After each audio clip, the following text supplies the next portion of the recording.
En 2021, la Chine a atteint son objectif d'éradication de la pauvreté avec 10 ans d'avance sur les objectifs de développement durable adoptés par les Nations Unies. Comment jugez-vous la contribution globale de la Chine en matière de réduction mondiale de la pauvreté? La Chine a joué un rôle absolument central. La population pauvre a baissé, j'ai plus le chiffre exact, mais en fait de 40 ou 50% de la population mondiale à moins de 10% dans les années 2010. Une très grande partie de ce mouvement s'est opéré en Chine. La Chine était l'un des plus importants contributeurs à l'éradication de la pauvreté mondiale. La pauvreté a diminué ailleurs, mais pas dans les mêmes proportions, et notamment dans les autres pays BRICS. Et donc la Chine a quelque chose à nous dire sur la manière dont ça s'est passé. Et donc ça, c'est très important que d'une certaine manière, vous fassiez profiter, que la Chine fasse profiter de son expérience qui est absolument unique, le reste du monde.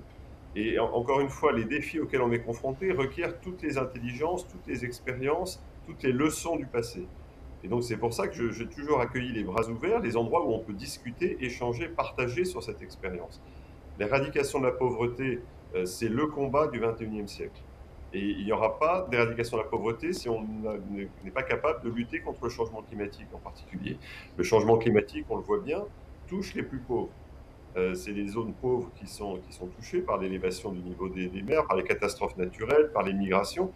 Donc voilà, encore une fois, la Chine a une expérience économique qui est extraordinaire à tous égards. Je le dis d'autant plus que j'ai fait mon premier voyage quand j'avais 20 ans, sac au dos, en Chine dans les années 1980.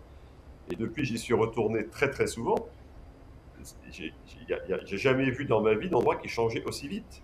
Enfin, il faut vraiment, quand je regarde mon album photo de mes visites en 1988 et aujourd'hui, c'est pas beaucoup dans une vie et en même temps, ça a été transformé. Ça dit quelque chose au monde. Qu'est-ce que vous avez réussi? Qu'est-ce que la Chine a réussi? Qu'est-ce qui ne s'est pas bien passé? Comment est-ce qu'on peut partager? Voilà, moi, c'est quelque chose qui me passionne. Et donc, plus on peut en parler, mieux c'est.